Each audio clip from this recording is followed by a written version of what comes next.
Yeah. Square circle spotlight!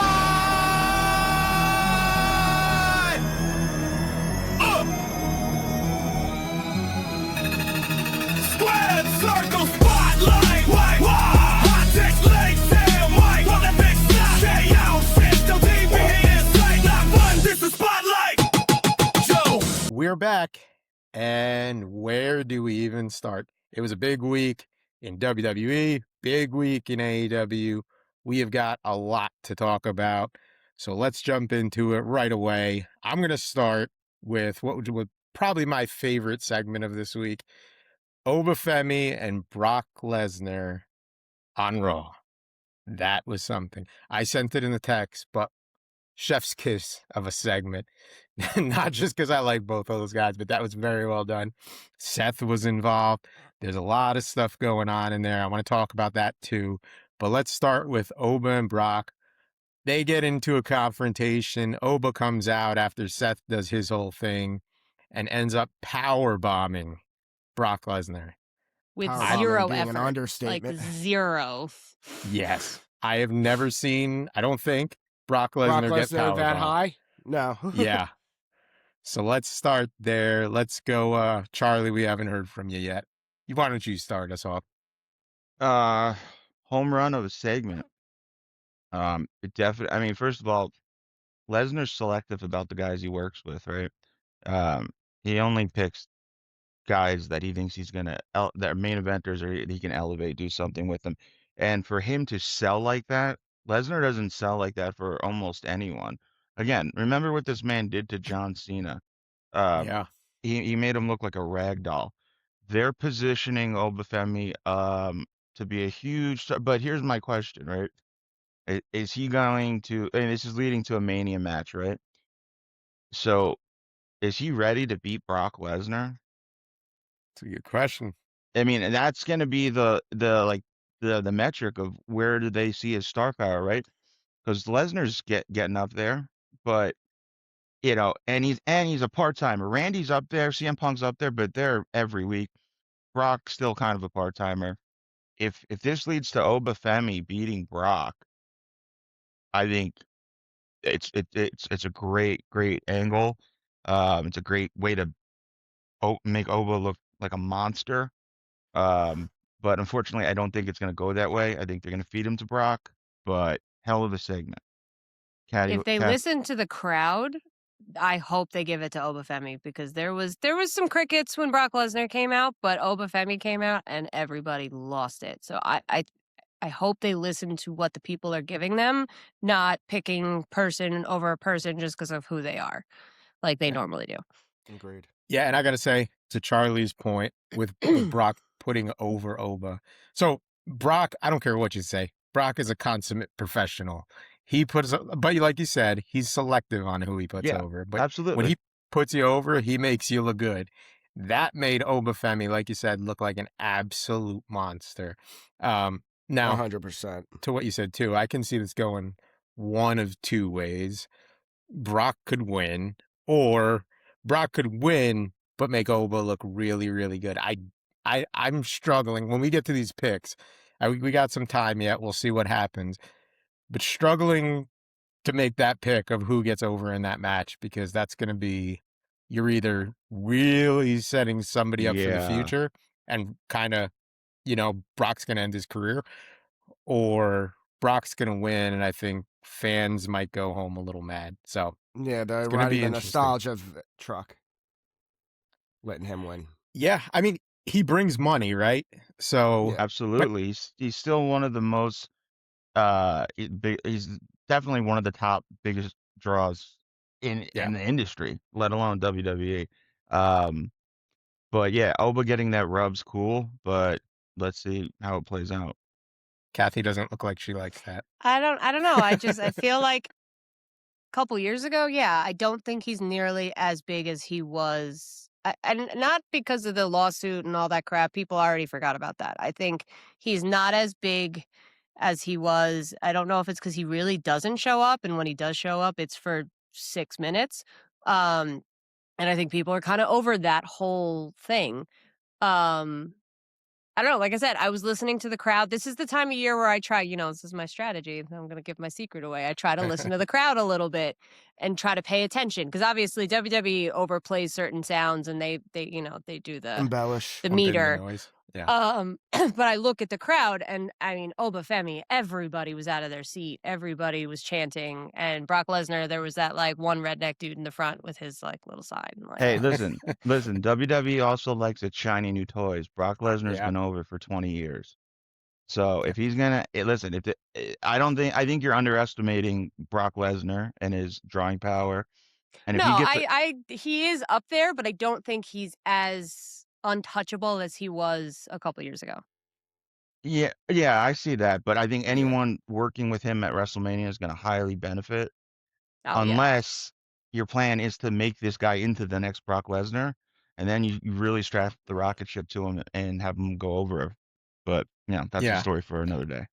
Now, on a personal level, I love Brock, one of my favorites of all time. I've said this, but I want to see Oba win. I do want to see him win and kind of kick off that new generation. Right. But there's That's another the point to call. it too.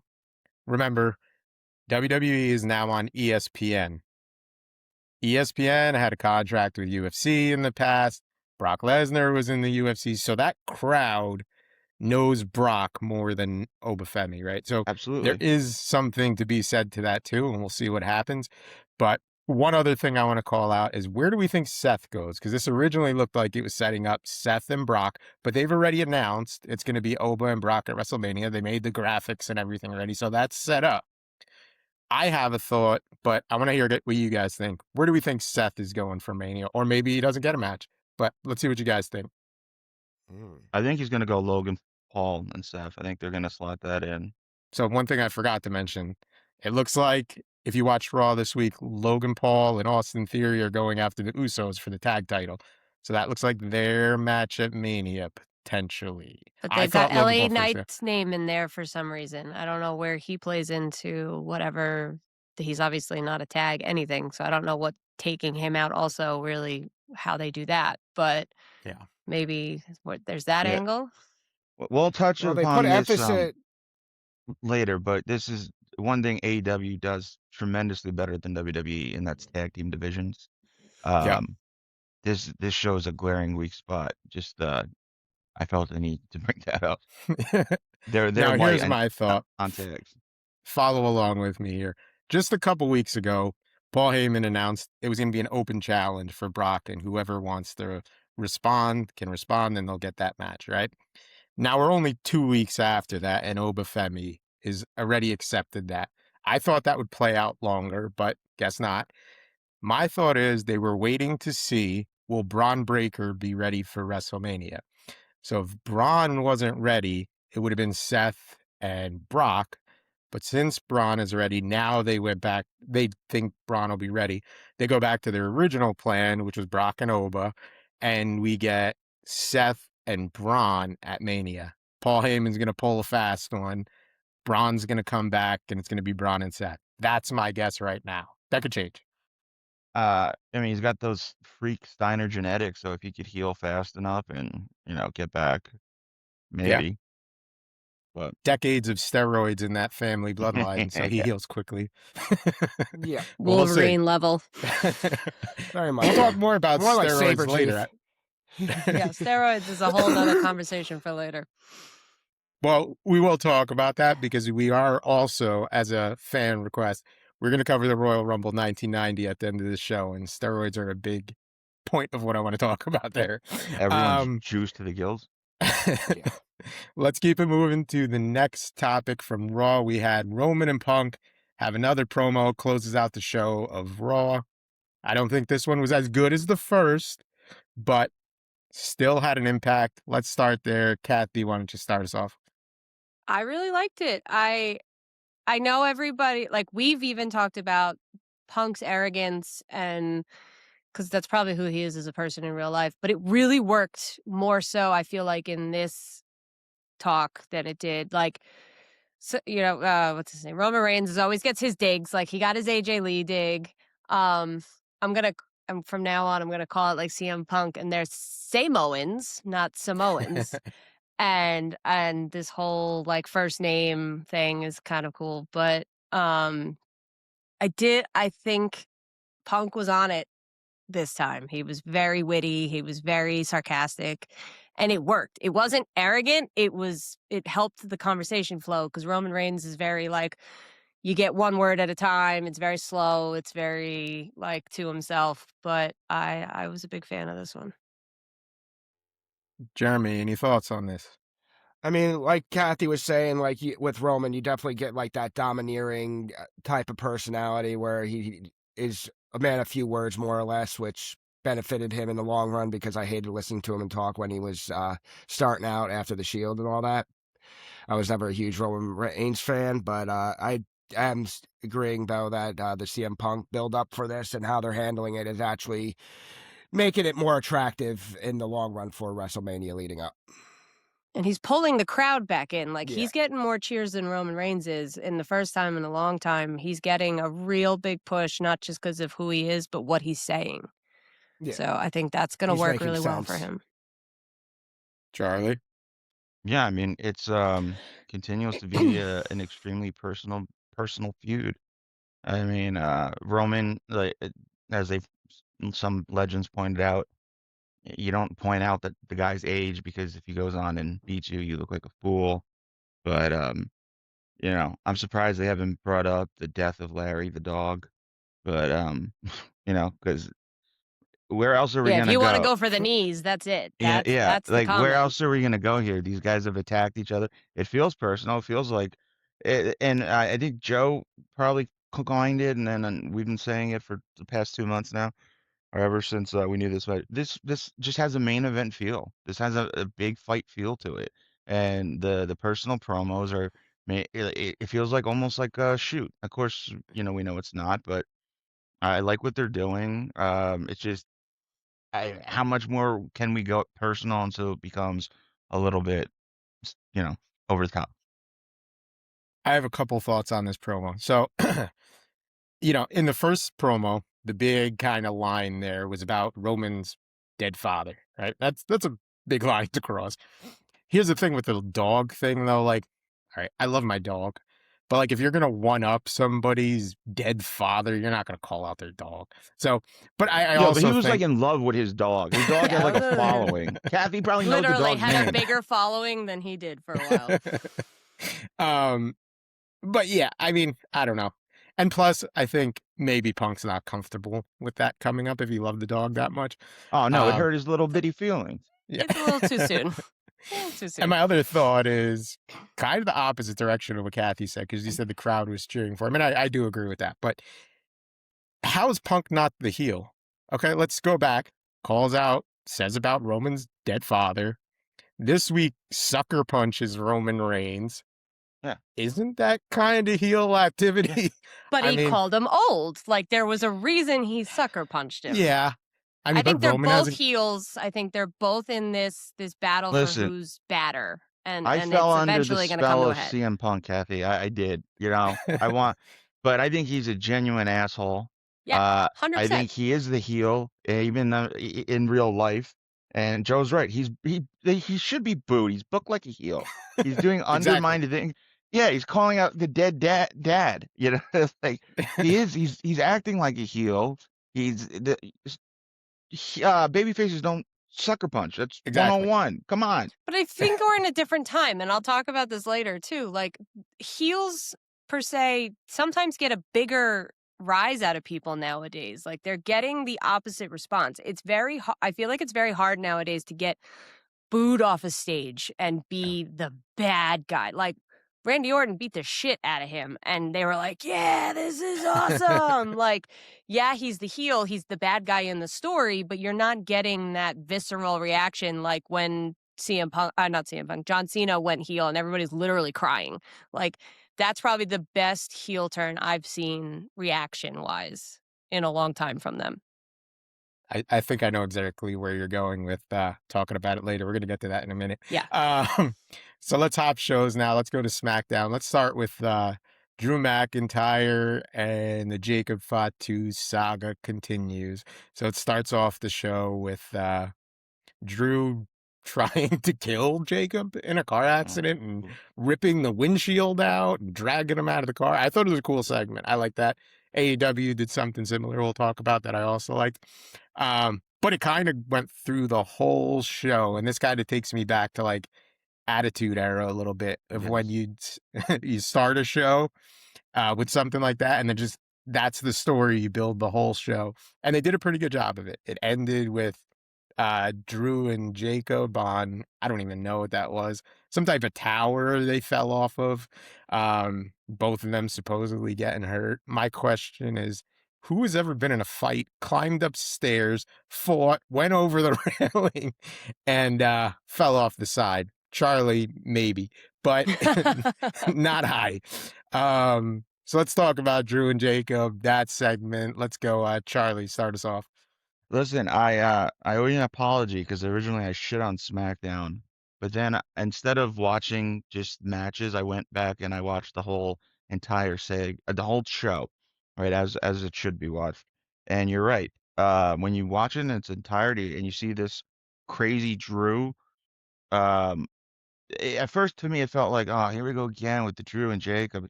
But then when they thread it through the whole story, the whole show, the storyline stays. Um, these guys have to settle it. It's got to be a stipulation at Mania. I like Psychotic Drew. He feels real. Um, and also I think this is a test of, can the Bloodline stand alone as main eventers? Because Drew, besides, besides Roman, obviously, and then Jay had his little thing. I think Jacob's the breakout star of the bloodline, and if he can have a successful run with Drew, then he proves he's a star singles guy. So it's a big spot for him. I'm pulling for him. I like him, and I'm excited to see where this leads to at Mania. Jeremy? I agree. Enjoying the whole character build up for this one where it's getting really serious. They're doing a little bit more means than they typically have done with the PG era now. There's a lot more blood, it seems like, than they're traditionally allowing when you had Jacob busted open at ringside. But I do like that crazy gimmick, and they're playing off each other pretty well. So I am actually hoping, like what you're predicting, is like some serious stipulation type match coming into WrestleMania for them. Kathy? Here's my cynical wrestler opinion on Oh, it. we I knew have it a was coming. I'm very nervous. I'm not going to say it's I'm nervous that all of this buildup and all this stuff is going to lead to a really dull WrestleMania match, because we've done it all. Like, what else could they possibly do other than beat the shit out of each other in the ring, which is great. But all the cool stuff is done already. Like, I just 4 words. I get what they're doing, but how much of it is left now for Mania? And now I'm curious, like, either they need to figure out some crazy idea and crazy match. I don't even know what would a Hell in a Cell. I don't even think I think we've done it more. We've done it. Like, it's just, it's going to be more of what they've already done. And I'm a little nervous. I like what they're doing now, so I'll give them credit for it now, but it's going on too long to leave anything left for Mania. Yeah, that was my thought with the Hell in a Cell part. But I think, yeah, you do have bring up a good point. We still have, what, a month until WrestleMania. So We're week after week with this. Yeah. Like, it's still going. so I think you got to kind of give it some breathing room a little bit. Like, you can't do this again next week because it's just going to get, like you said, tired and repetitive. You got to let it breathe and kind of build. Don't put them on every week together. Like, do separate segments, stuff like that. Like I said last week, do the I Quit, have him disappear for 2 or 3 weeks. A, it saves him from injury, and B, both of them, it saves them both from injury, and it builds the story to like a week or 2 before Mania. Or they're building this whole Drew McIntyre versus the administration thing that we had spoke about. There's a lot of tension with that. There's a lot of talking about like, oh, you wish I would, I quit. I won't let you fire me kind of conversation. Obviously that's not going to be a Mania thing, but maybe that's a long-term build also on top of whatever this Fatu situation is. I think we mentioned that when you were out, Kathy, that it one of the things Joe brought up, maybe it leads to Nick Aldis Drew Yeah. McIntyre match, which I was a huge proponent of. But I think this is still slotted for WrestleMania. I don't think you can have an I Quit match this close to Mania. It's too big of a step. Yeah. One-on-one Hell in a Cell is the only way I can see it, because you're right. It has felt long and it has felt drawn out. But Joe, I know I stepped on your toes there. Do you think they could end it with the Hell in a Cell at Mania? Would you be satisfied with that, or? Yeah, so my thought, it goes one of two ways. I think you get Hell in a Cell, or you're going to get, which I now think is probably more likely. So most likely, I thought Hell in a Cell first. I think it might be like a Las Vegas street fight or something, right? Because they like doing that type stuff. I would prefer a Hell in a Cell, because like those street fights, you don't get a lot of wrestling. It's just kind of hitting each other with stuff and going around the arena. Not my favorite type of thing. Hell in a Cell feels more intense to me, and I think that's where it should go. I don't know if it will. But yeah, definitely agree. Should be one of those two. And I do think they did leave space, like I was saying, to kind of let it breathe with that ending on SmackDown. They both fell off that building. And now they'll both be hurt for a little while. So maybe we'll get a couple week break, and then we'll be like 2 weeks from Mania there. And then you can kind of get back into it full force. So I do think that's what's going to happen. But definitely looking forward to this match. I hope they can, like, kind of like Kathy was saying, I hope they can live up to the build. A lot of these matches coming from Mania feel like that. Like there's a lot of build. You got to put on some really good matches now. So I hope that's the case. Both of them are phenomenal wrestlers. So I'm hoping it works. I hope they have the chemistry. But wait, before we move on to the next segment, since we're talking about falling, leading to time off, just a huge shout out to Paul White, the Big Show, the Giant. When he was in WCW, he fell off Cobo Hall, which is like 4 stories in the air, and he wrestled the next night. But I don't remember that. that's more of a attribute to WCW booking at that point. Pretty good. Excellent call out. All right, let's keep it on SmackDown. The other big story on SmackDown. No, it's not Jelly Roll and Kit Wilson. Randy Orton's promo to open the show and then to close the show. So we saw Randy Orton kind of playing the face at first, and then, kind of going back on that, saying like, signing autographs for kids feels emotionless to him. And I'm going to say I love this version of Randy Orton. This is my favorite version, the bad guy version. This was great, and the crowd loved it. And I know, Kathy, that's kind of probably what you were hinting at. So why don't you start us off? I like the way they started it. They advertised it for Raw, and then he was like, "No, I'm not doing this today. You have to wait." And I thought that was kind of cool too. I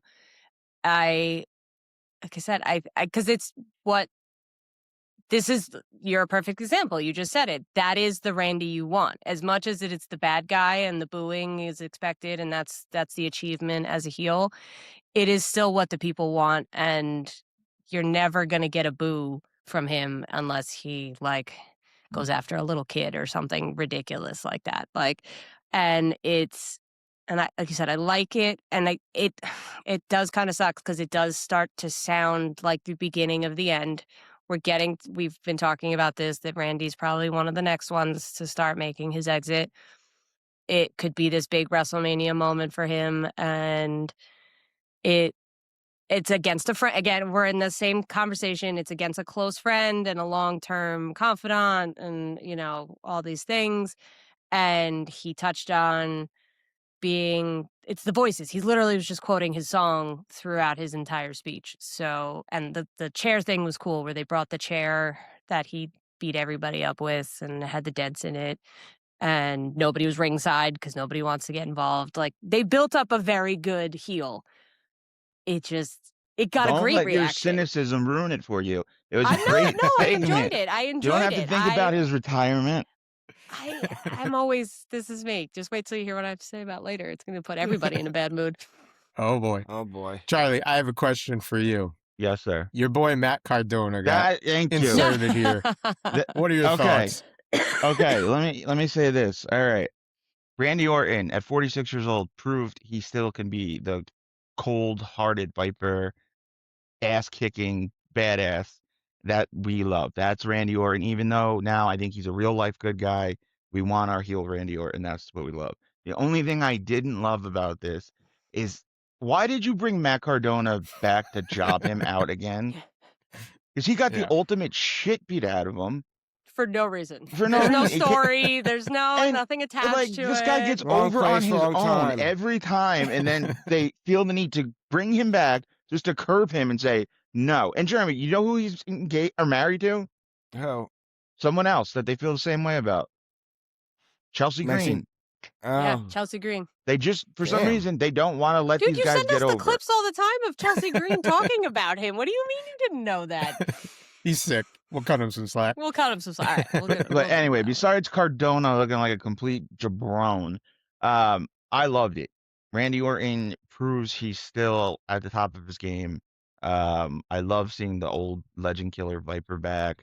I like playing with the nostalgia because obviously Cardona when he was Zack Ryder, and they had Cody was around then too, so you play off that a little bit. Home run angle sucks. Cardona as a jobber, but I don't think he's a jobber, but WWE does. But Joe, don't let me get off track here. Before I go, I have another question I'm asking in a minute. But Jeremy, any other thoughts on this? I mean, I'm enjoying it, but at the same time, I'm noticing you're pushing him to be the ultimate heel, and the fans are just loving it. It's not getting the reaction that they were trying to push. I think they were actually trying to get the fans to turn on him a little bit, but the fan base just can't turn on Randy. They love his style. I think they're much. happy to have any reaction. I think they're happy to have any Sure. involvement at this point. And it is actually it's gonna do, even though it's not the draw you would expect from a heel, it is going to draw those people in to watch that. It is definitely not what I expected. When they had him go total apeshit, I thought he was going to be a complete animal and he was just going to scream and do all this stuff. So I liked the sit down conversation we had with him in the ring. So Yeah, very He's a Viper. serial killer vibes. Yeah. Schizophrenia. basically, One other question I have on Randy. So we saw on Raw he was supposed to get interviewed by Michael Cole. But he was backstage on a phone talking to someone, and said there's more than one royal family in wrestling. We don't know who he was talking to. Just fun fact about this segment too. I was reading through some comments on Instagram on this. And my favorite comment, I don't remember who said it. I can't shout you out. Sorry. They said looked like it was filmed on a Nintendo DS, which is true. I That is a watched good people at I think it was AEW. I watched people filming it through their DS. That's a real thing. Really? Yeah, Oh, 100%. all right, maybe it's real. 100%. I don't know why, but it's real. Interesting. But shout out to whoever said that. I don't know who we are, but good shout out. Who do we think Randy Orton was talking to? Wait. Ted I DiBiase totally- Jr. No. He did just get acquitted From though. jail. I don't know. Yeah, I know he fucking did. How this guy is guilty as sin. Jeez Louise! If you ever want to get All into charges. how to embezzle funds from the federal The biggest government, embezzlement in the state history. he gets Like off father, like clean. son. Yeah, Ted Yeah. DiBiase Senior paid him off. That's what he always did. That's exactly. Didn't you right, watch wrestling? Yeah. Um, Sorry. So Charlie, if you missed the segment, yes, Randy was backstage on a phone talking to someone. We don't know who it was. He was confiding in them, and like I said, the big quote was, "There's more than one royal family in wrestling." Who do we think he was talking to? I have a thought, but Maybe Dustin. well, that would be Dusty's family. Yeah, but just swerve to remind him, hey, you're a Rhodes. Don't. No, he's too old though. And Yeah. he's I probably, got somebody older. I'm thinking. So, Kathy, who do you think? Oh, don't say Rick fucking Flair. All right, I'll say it. I think it was Ric Flair. If you're going to bring anybody back You're bring in- for a... There you go. Yeah. I just don't want to bad see day him to wear a die shirt in the and then ring. throw your That's the paper. only reason I don't want it. Yeah, I don't love think, Ric Flair. I don't think Rick gets involved in that sense, but I do think if you're going to be a heel, you're going to call in your The old dirtiest friend, player the in the dirtiest game. player in the game. Batista. Exactly. Ric Flair. That's another thought. No, that's a valid point. Could be. He's got no What's contract. Go back Batista's to- last name? What's Batista's last name? There's more than one royal family name. Batista what? Yeah, but Ric Flair isn't related to him either. But Flair is a legacy name. Yeah. What Not if he brings Batista. back a new Oh, version Batista of Evolution? Jr.? I love Batista Jr. I forgot. When did he have his run? Jeremy, I give you some credit on that one. The other You thought, coddle him. How rude. There are people saying Cowboy Bob Orton. I mean, that is his legitimate family. Yeah. I don't know. We haven't seen Cowboy in a very long time in the WWE. So, but another thought there. Kathy, It's any also other we're thoughts? doing this whole ping pong back and forth with AEW and WWE. Like we got the 2 car accidents in the same week. We're gonna have this whole family thing like we had with the Young Bucks. Just because it's not necessarily a wrestler, watch him and his wife and his kids come out, and his dad and whoever else. The dad thing makes more sense. He couldn't be deeming himself his own royal family of His dad's old as wrestling. shit. Yeah, exactly. I mean, This Ric could Flair is be too. a last thing for him. This could be a favor to him towards the end of his days. It's definitely possible. I just can't imagine. I mean, it's Mania, so you always got to think big and Yeah. massive and completely out of nowhere because Rumble was a flop. I'm gonna go more with my AEW theory of just pulling in family in general. There was a lot of talk of family. Roman Reigns talked about his wife and kids. Like there was a lot of talk of family, more so this week than I've heard since in a while. So Yeah. So just to throw another Could wrinkle he in the be story to keep saying it that the interesting. Evolution was his family at one point, though, perhaps? That's what I was getting at with Ric Flair. Yeah, exactly. So you could see maybe Ric Flair. I don't think Triple H gets involved. He's too.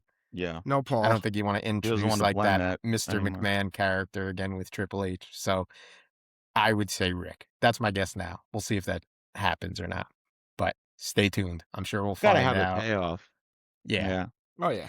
All right. Let's talk about one last WWE news from SmackDown. Another Jade Cargill, Rhea Ripley segment. Another promo. And Jade gets some help. Michin and B-Fab. Maybe not the strongest faction, but TLC. they end up helping out Jade beat up Rhea. So let's see what you guys think on this. Go ahead, Kathy. it's on character for Jade. She's, she doesn't do much of her own dirty work, I guess is the whole spiel. Good for Rhea Ripley. She took that like a fucking champ. She took that kendo stick to the stomach like it never even happened. I'm a little curious to see where it goes, but I was excited about seeing just the 2 of them have a fair fight, and because they put on a pretty good match, and I had a little more hope for it than I thought I would. So I hope we don't get into this random side help bullshit that we've been getting into with all these other things. So it's a weird time to build it. Like I don't. It's quick. Yeah. It's quick, so I don't. Either Rhea's just gonna build Rhea to be an even bigger, stronger person because she wins against all 3 of them, or it's gonna be a dirty fight and we're all gonna be annoyed because something happens. So Charlie? All right. I'm conflicted. I don't really like Jade because I don't think she can work, and I think she's been given everything too soon. But she does look like a Greek god, so I'm conflicted. We mentioned last week that one of the things is we don't know if you can trust her with a solid match. Well, here's a good way to work around that. Give her a faction that could always, steal a spot. A ref gets bumped, and someone from the faction can jump in. Makes the match a lot easier. They're calling themselves, I guess, the Takeover online. So I Didn't know guess that. Ugh. I suggested TLC. Apparently, no one thought it was funny or clever. I got no responses. I didn't hear that. I didn't see that yeah, message. you muttered it. That was I quick. didn't see It that was one. it was in the group messages, which routinely my classic one-liners get ignored. But whatever. I digress. If you're gonna do something with Jade, yeah, it looks like they're strapping the rocket ship to her. They're giving her own faction, and I think it gives Rhea an out to lose at Mania. So Interesting. that thought is the my thoughts opposite. about that. Mm-hmm.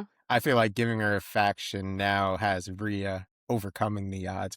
I'm showing my hand a little bit here for my pick, but we'll get there when we get there.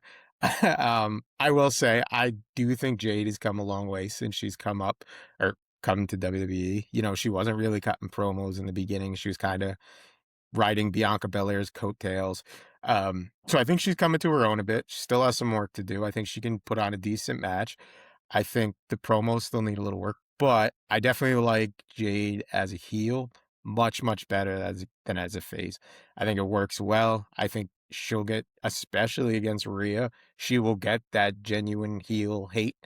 That's kind of why I want her to win at Mania. I don't know if it'll happen, but yeah, definitely liking what Jade's doing. And then shout out to her and Rhea. She pulled off a super kick in heels. And for Rhea to not get stabbed in the eye or the Yeah. throat with the True. heel. I That's thought pretty true. about impressive. that. So And not to mention, whatever tape she used to keep that fur thing in yes. place, you can hold the Hoover Dam with that stuff, because I did not expect, as soon as she came out on that outfit, I thought she was just going to stand there and Yeah. watch, but she got up, she moved around, she did some crazy stuff, and everything stayed where it belonged. I was impressed. Yeah. Jeremy was disappointed. No nip slip. Very, I'm sure. That one had a better chance of getting a nip slip than some of these matches, and yet that held together. Seriously. Yeah, she goes to the same tailor as Seth Rollins, apparently. So, all right, let's hop shows. Let's talk about some AEW stuff. Let's start with Will Ospreay's return match. And after the match, he calls out Mox, and we're off to the races. Who wants to start this off? Okay. I like Will Ospreay. I like John Moxley. I thought this was, again, AW, another. They're starting to draw me over a little bit. Well, hang on. We'll talk about the bloody Q-tip later. But they're starting to draw me over with some stuff like this. Awesome performance by Ospreay. I love the line. I don't need a weapon. I'll use my bare hands to break your bleeping neck. Great. I mean, passion. Totally looking forward to him and Moxley. Two contrasting styles. And it feels like there's a lot on the line. He came back, what, 2 weeks ago? Was the pay-per-view? Yeah. And he already feels back in the fold. I can't wait. I can't wait for that match at Revolution. Kathy? Yeah, the match before, I guess it's what you would expect. They were very focused on the neck, and everything was to the neck, and it's a I think little that's scary smart. to do that. It's smart if it's not the entire match. Like almost every move, there was a knee kick to the neck and like all these things. But I really, really enjoyed the Ospreay is fantastic on the mic, and so is Moxley. He didn't even have to say anything, and the story was sold. I really liked how they started the next match and then they still kept going at it. I thought that was kind of a cool little touch about building this tension with everybody, that it literally will never end. And it got the Death Riders involved, it got everybody involved. So he's out for blood, and I'm excited to see where this ends up. Jeremy? I'm excited for it myself. I mean, you're looking at AEW and you're saying what Moxley is more of the standard right now, and then you have Will Ospreay coming back healthy, which he's the potential future. So I like that. I like how they build off each other, and like you said, that he's really good on the mic. So it was very entertaining to me, and I'm looking forward to seeing how long they run this feud out and whatnot. And is this a potential big feud for long term? Is that where they're going with this? So that's a good segue, because after all of this, Will Ospreay gets into it with Pac. So Oh, that's right, Pac. I forgot. yeah, so Death Riders get involved, but Pac and Ospreay start going at it. So it looks like they're probably building to Pac and Ospreay first somewhere, maybe on Dynamite. That'll I be a mean, dynamite match. yeah, Yeah. Dynasty is only 3 weeks away. So if you're gonna get to Ospreay and Mox, you're gonna have to do that quick. So we're I, either gonna good. I think that's where you got. I think that's where you got to lead. I mean, for a pay-per-view match, especially, you're asking people to pay for it now when you don't have to with WWE. Yeah. You know, I think that it's got to be a pay-per-view. Maybe they're rushing it, but And I'm not battling the paying. Death Riders keeps it in the storyline, but doesn't give you the match that's going to be on the pay-per-view. So Yeah, this will fill the couple weeks without oversaturating the 100%. conversation. Yeah. Yeah, I I think mean, he my works other them off thought that is too, pay-per-view. you could do Pac and Osprey at Dynasty, and then you have Double or Nothing coming up in May, which is a bigger pay-per-view for them. You could do it there. That's going to be in, what is that? Louis Armstrong Stadium in Queens, which is a big tennis stadium. So I could see that happening there too. So you could get Mox and Osprey there, but we'll see. Let's see what happens on Dynamite this week. All right, we're going to jump over to another car accident. Maybe not an accident. This was on purpose. Yeah.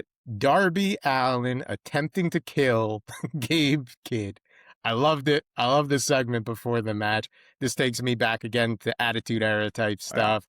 A lot of fun to see that. And then my one critique is you could see the ramp he drove up. I mean, probably could have hit that a little better, but a great. And then it led right into their coffin match, which was cool. Really starting to like Gabe Kidd. I like that character. I like the stuff he does in the ring. So excited to see what him and the dogs do kind of after this because Darby Allin got the win. But let's see what you guys thought. Let's start with our AEW fan, Kathy. Yeah, I thought it was a cool way to start. It was different, you know. It was, a coffin match is a coffin match, and they're just going to go back and forth. I am going to say AEW really likes its biting this week. We got Tony Storm bit, what's her name's boob? Oh, Marina. And yeah. And then we've got, Yeah. there was a lot of biting in just this match alone. Yeah. There was a nose, a head. And I was like, I think we're just running out of things to do. So now we're just going to get literally visceral about it. It's like a I feral thought the child. straitjacket. Yeah, I felt like a toddler in daycare is really where we were at with this week. I liked the straitjacket aspect of it too. Like it just added to the storyline and the visual of it, and it wasn't too over the top for me. I thought it was a coffin match. Sometime also can get a bit much, and I've no complaints from me on this one. I didn't think there would be. Charlie, go ahead.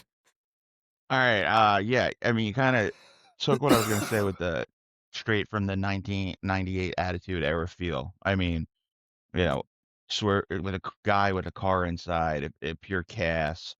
But again, I just spot monkey stuff.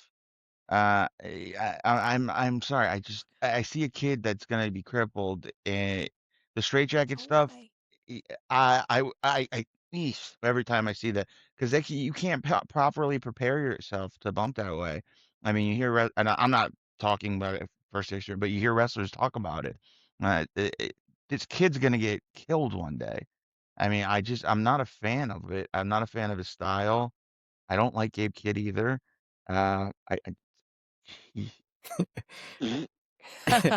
Well, you did touch on something I wanted to talk about with Gabe Kidd. I think Gabe Kidd did a hell of a job. He wrestled in a straitjacket, which was cool. We saw, who was it? Lyra Valkyria at SummerSlam do something similar with the handcuffs, and that did not go well. But Gabe Kidd pulled it off. That's why I give him a lot of credit. It was cool stuff they did there. I liked the match. I mean, I'm not big on that spot monkey style, and I do agree. Darby Allin I don't know if he's got adamantium bones like Wolverine, or he's gonna be very hurt one day. So I don't Because know. even in his free time, like it's not like he takes a break in between matches and like chills out. Like he's jumping off of cliffs and things in his free time. Yeah, but I want to So- see safe, athletic matches, not these See car. AEW Listen, and again, Stop yeah, shocking everyone, off. back in the day. kind of. yeah, every once in a while you need a car crash, but when it's on a throwaway Dynamite against Gabe Kidd, who, sorry, Joe, I know you like, but not a lot of people know who the fuck Gabe Kidd is. Like we talk, you put on WWE, people go, oh, that's Brock Lesnar. That big black guy, he must be really awesome. He's slamming Brock Lesnar. You turn and see Gabe Kidd, they go, who's this 160-pound guy beating up this wacko in a straitjacket? Yeah. But It's that's just the their fucking- persona. It's That's the who they eyeball are. test. It doesn't pass the eyeball test. I just can't wait till Sami Zayn gets released and goes and signs with AEW. Then you can have your little matches, and we can be done with this. All right. Sounds like we're done with this match. Let's talk quickly on the Edge the end of that, I had a Freudian slip there, Edge. The end of that trios match with the Young Bucks and Jack Perry. After the match, they kind of do their whole spiel about their losing the match against FTR. Edge, aka Cope, and Christian come out and start talking about their match potentially with FTR at Dynasty. And then it kind of ends with a tug of war between the Young Bucks and Cope and Christian. So, want to hear your guys' thoughts on this. Are we going to get a triple threat match at Dynasty between Young Bucks, Cope and Christian, and FTR? Or do we see this going just Cope and Christian and FTR? I think they try and do a TLC match just for nostalgia purposes. That's what I thought. Good job, Jeremy. Charlie or Kathy, good. Ladies first.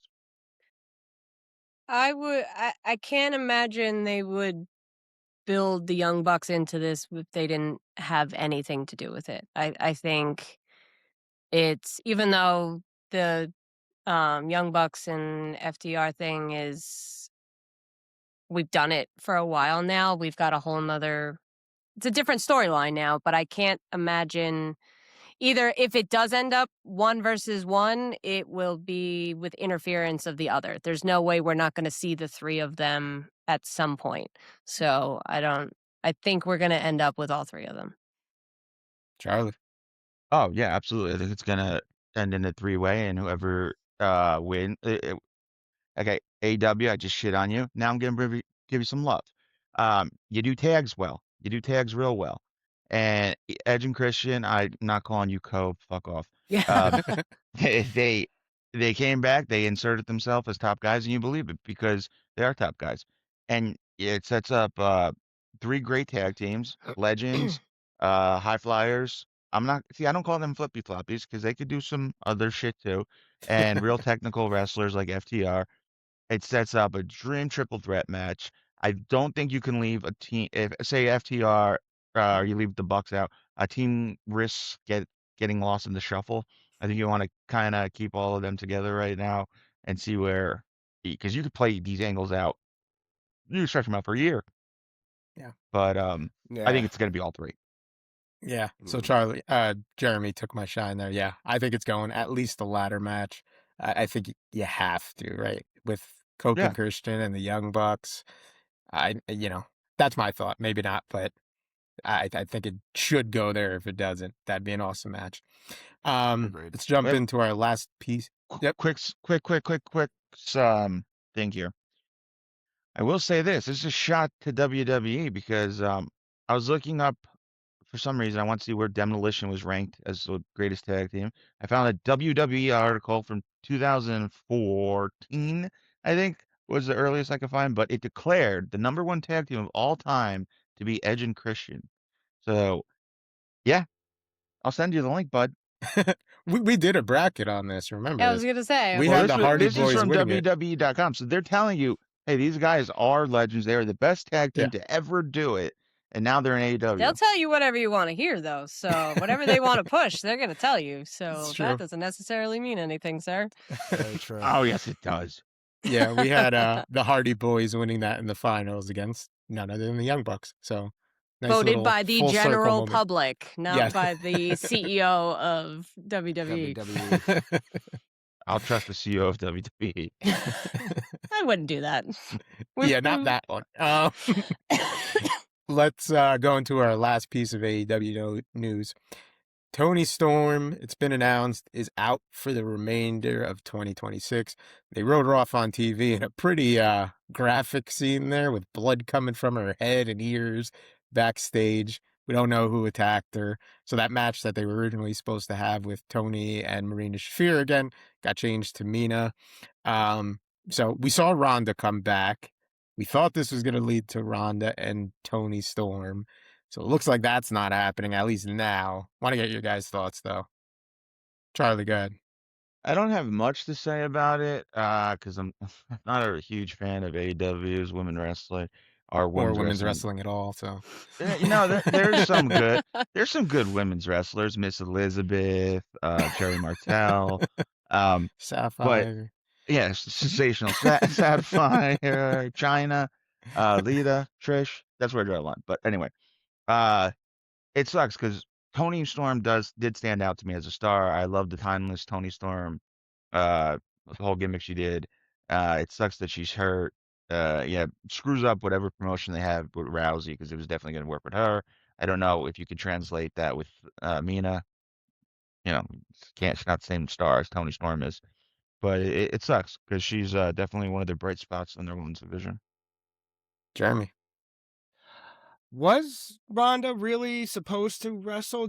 I don't know what the contract. I think that was more of a pop factor just to promote the fight that's coming up.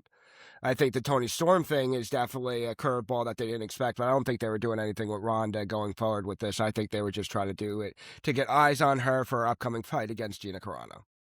So I Yeah, don't but think then they there was would have too just much. shown a crowd shot. They wouldn't have made her get involved with the story. Yeah, you've got to have some type of payoff if you ever start Yeah. getting into it with Tony. I thought maybe Marina and Ronda versus Tony and Mina, but that's not I don't gonna know. happen I now. think because they didn't really sell it like she really was going after, like she challenged Tony, but Yeah. Marina came in and hit her, not Ronda. If that was the case, they would have had Ronda be the one that punched her in the face, in my opinion. I think it left it open to kind of do whatever. Oh, I have an issue with. Ooh, let's hear it. no. Go ahead. I I'll saw hold the it. light bulb. Let's hear the light bulb. I'll hold it. I'll hold it. Go ahead. No, that's you're good. I was No, getting 'cause into mine's the really injury part of it, so let's stay chauvinistic on this and- whole thing. Go ahead, Charlie. I'm just saying they booked it wrong. It shows you anyone that watched that press conference, they booked it wrong. Give me the team of Mina and Gina Carano. I'll watch AEW wrestling all fucking day. But you went with Rousey. I mean, it shows you Tony Khan's a dork. Because take Gina Carano any day of the fucking week. Sorry. All right, Better let's human get back on being, track. better Kathy. person, not resting bitch face. Doesn't talk down about the sport that she's in and talk shit about it on a daily basis and comes back. I can't stand Ronda. Totally broke Spitting kayfabe truth. and tweeted that she was on AEW, like as she was on AEW. Like it was not very well done. is She thinks Ronda she's better than Rousey- everybody else. Wait, do we Mhm. all are this is one of the rare times we're all in agreement. Do we all dislike Ronda Rousey? Oh, yeah, I hate her. Yes. I mean, we know where I stand. Okay, I think we all so. hate Ronda Rousey. Oh, 100%. I didn't strongly dislike her until she kind of left and was talking shit about wrestling. You know, sport that brought her a lot of money. Yeah. Yeah. Yeah. I hated hate her her after Holly until that Holm. point. Well, that's a little different. Kathy, you want to finish up your thought there? I think I always have an issue with these injuries that go out theatrically. Like I don't know if she's actually injured or if it's a movie or a pregnancy or something that is a little more in control, because by now we would have, every time someone gets actually injured, we kind of have an idea of what the legitimate injury is. I think the longer they let it go quietly, unless something unfortunately like really bad's happening to her, I this is the same thing I said about Fatu, that whole like teeth getting kicked out and disappearing for 6 months, and then we found out he went and actually got his teeth fixed. It gives a story. It gives, like Sasha Banks, she just disappeared. She just lost more titles. Yeah, well, that Sure. too. I always struggle with this theatric way of leaving, that it's an actual life-altering injury. That is a good call because they haven't said injured. They just said out for Out. the remainder of 2026. So good call, Charlie. Kathy, your cynicism is seeping through again. It's 100%. Joe, can we get a graphic on here? The poor girl is injured, and Catherine thinks everything's a work. Could we get a meter? Catherine's cynicism meter. Some guy's gonna have to die in a ring faking it. He's working it until I see the certificate of death from the medical examiner. I mean, it is a good point because we have seen people like, No, she written might off be from right. movies. She might be right. I'm you just know, saying. maybe she's, I don't know if she's getting into acting and pregnancy. Yeah, that's valid too. Like Naomi's off Those are TV the for things that I so thought of. Naomi was like one of the only ones that said it. made yeah, it part yeah. of her storyline. Like this was, we got Ruby Soho who's still out, and I think Yeah. that's a big thing from them as a company. I was reading an article about AEW versus WWE. Like WWE, you're back like within 6 weeks or a very short period of time after having it. You don't really get maternity leave. Like Ruby Soho's been gone almost a time. year Yeah. after she had her baby because they allow that to be a thing. Like it's that whole comparing companies of benefits type conversation. And so like to say she's going to be out the rest of the year. So we're in March. Like we're in March. So gotta go. that's 9 months 9 months. plus whatever she needs, you know, and that could be, and it's sudden and there's a storyline to attach to it. And I mean, I hope that's the best case scenario because that's a great outcome. But like, I don't think it's a wrestling related injury. All right. Well, Tony Storm, if you are injured, get better soon. If you're faking an injury, Kathy sees through your bullshit. So She's right through you. you got it Wait, here. wait. Can we talk faking before I move on? Did anyone else see that John Laurinaitis post where he Yes, the AI. yes, he booked himself. He posted a picture of himself at a fan signing and clearly had AI fans. And then other wrestlers like JBL and Rhino, Catherine, he had like a whole arena Yeah. filled, 20,000 people. He's like, and he posted an apology video. He's like, I'm sorry to say, I didn't have 20,000 people at my autograph signing.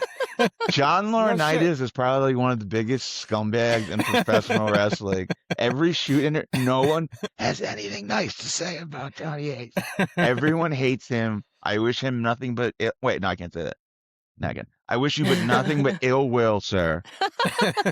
Can't say that. Well, at least on this show, when we send Jeremy to India to meet all his fans, we won't have to use AI. There is going to be an arena full of his Indian fans there. So shout out to all our fans in India. Lots of dowries. All right, we're gonna change gears here a little bit. We did have a fan request. Sorry to I think his name is Nick. Requested this about a month ago. We didn't get to it, but we're gonna review Royal Rumble 1990.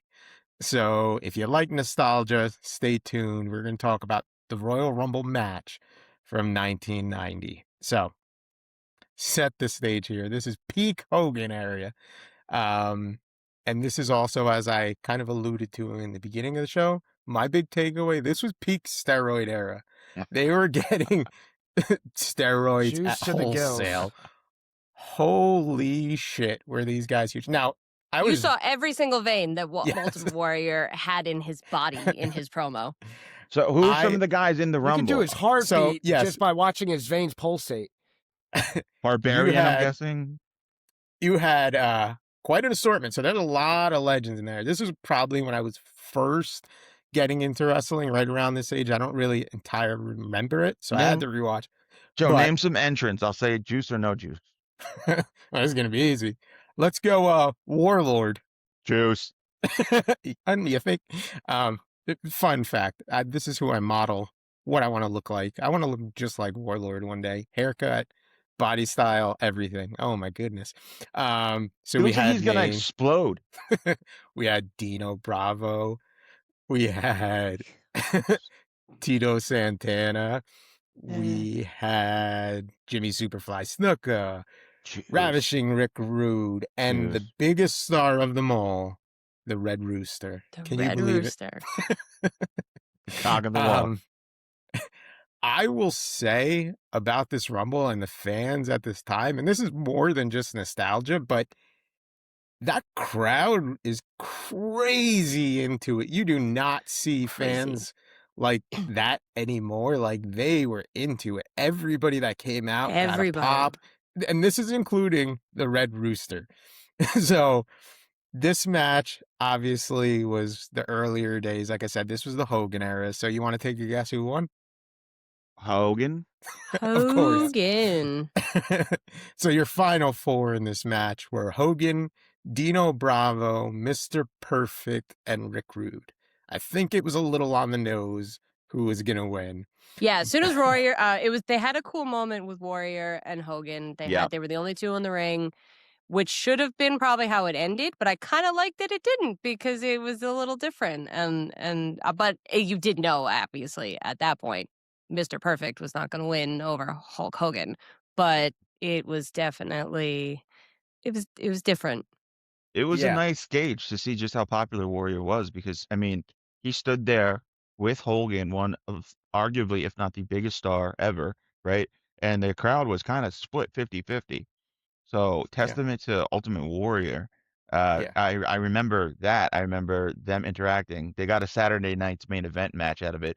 Oddly enough, against Mr. Perfect and the Genius, but that maybe, ultimately leading to my first wrestling event that I remember watching, WrestleMania 6.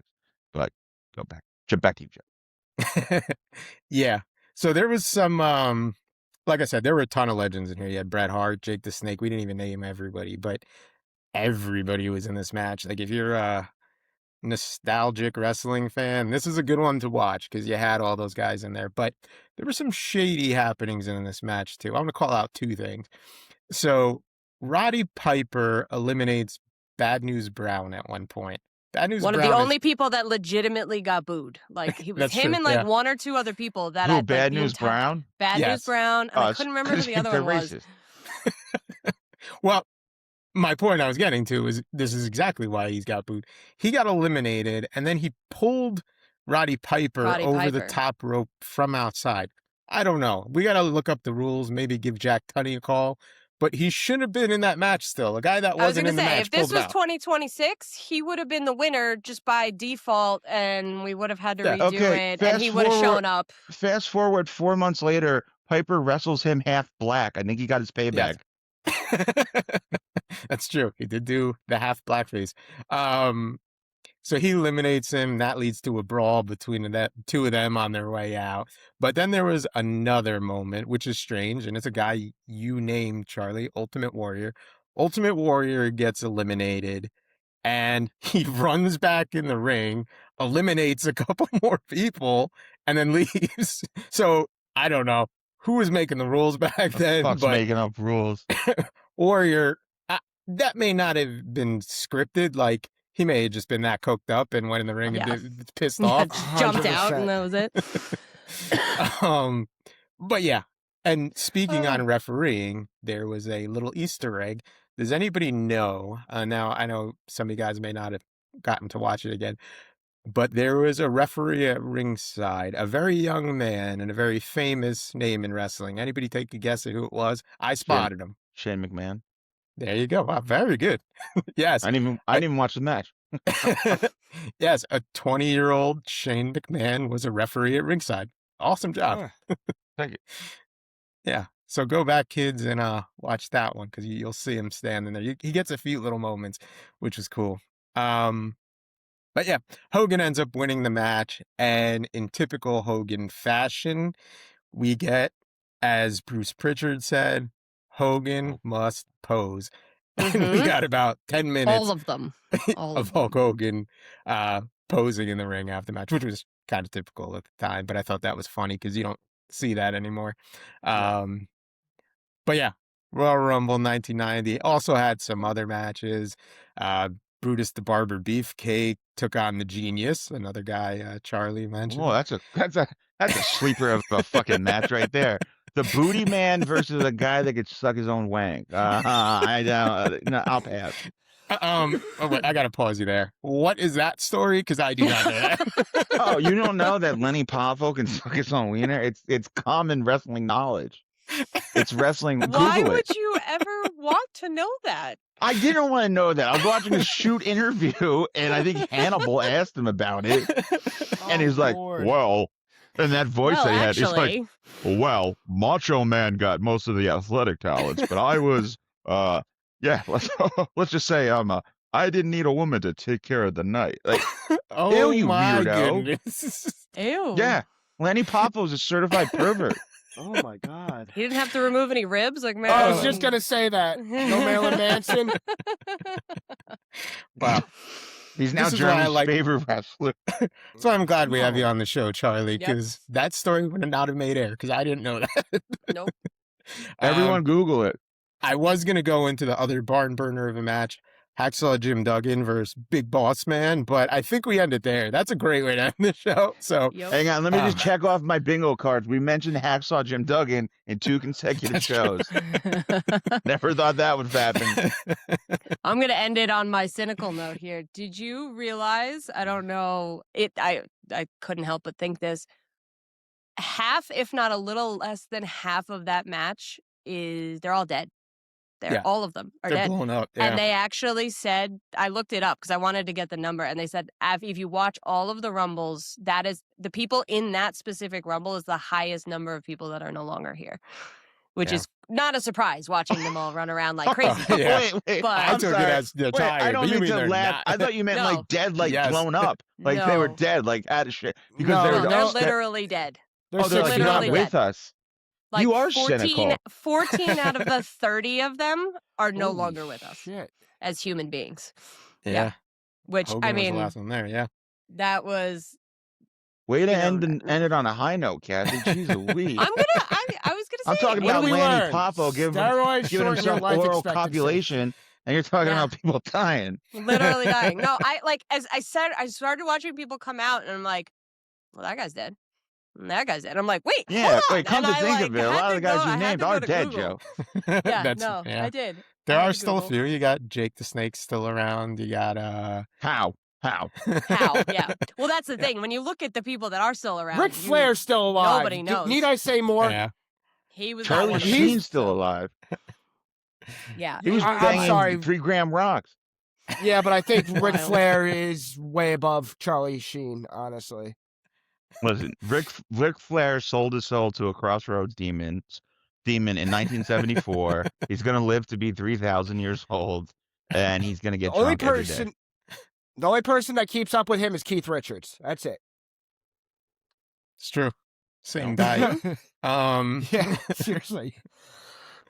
All right. I think that's a good way to end. So thank you if you stuck around for that little bit of nostalgia. And if you guys want to hear more stuff like that, send us an email, DM us. You can email us at squaredcirclequestions@gmail.com. Follow us on TikTok, Or go to Facebook, our website. Instagram, as well as our site, squaredcirclespotlight.com. Putting stuff up there every week. So make sure you check that out as well. And Check like out Jeremy's subscribe here. OnlyFans. He's gonna try to do the Lanny Poffo this week. No. I'm good. I hate you, I'm Charlie. going to sign off the internet on that note. Yeah. All right. That's good. Have a good night. We'll see you guys next week.